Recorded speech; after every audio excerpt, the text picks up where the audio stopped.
ke pegunungan. Ia dibawa oleh pria lajang berusia 50 tahun, tanpa memperdulikan berontakan sang putri. Malam itu, dia memaksa sang putri untuk tidur dengannya. Sejak saat itu, putri ditawan oleh pria jahat itu di rumah. 6 tahun pun berlalu dalam sekejap. Dahulu, putri itu bersinar sangat terang. Kini, putri telah disiksa menjadi tak berbentuk. Setiap hari, putri diperlakukan seperti anjing oleh Simo Kondo. Diikat pada tiang, sedikit saja tidak patuh, langsung dipukul dan ditendang. Setiap hari, makanan yang dimakan hanyalah makanan sisa. Pengalaman tragis membuat mental sang putri terganggu.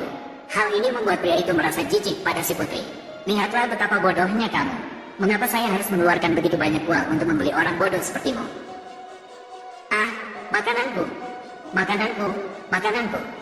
Nih, aku membiarkanmu makan. Harus diketahui, gadis itu seharusnya adalah putri tunggal dari seorang miliarder. Hanya karena 6 tahun yang lalu, dia jatuh cinta pada seorang pemuda miskin dari desa. Orang tua miliarder mengetahui hal ini. Mereka dengan tegas menolak hubungan mereka.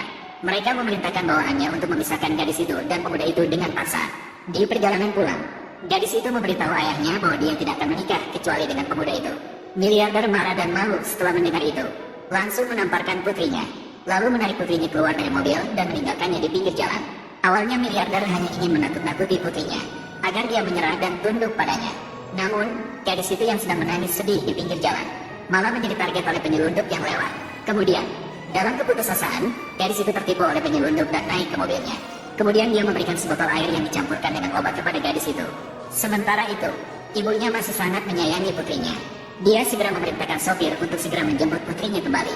Namun ketika mereka kembali ke tempat semula, mereka tidak menemukan jejak putrinya. Sang ibu dengan cemas menelepon putrinya, namun terus mendapat pesan bahwa tidak dalam area layanan.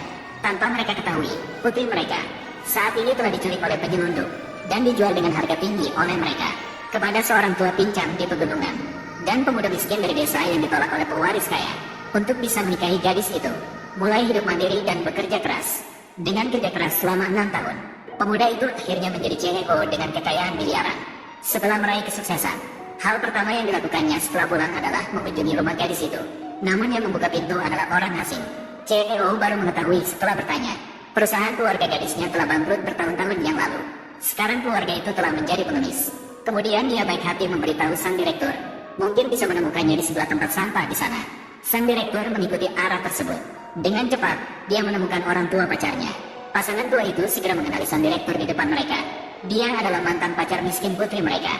Melihat sang direktur begitu gelisah di depan pasangan tua itu, dia segera menanyakan keadaan pacarnya dengan gugup.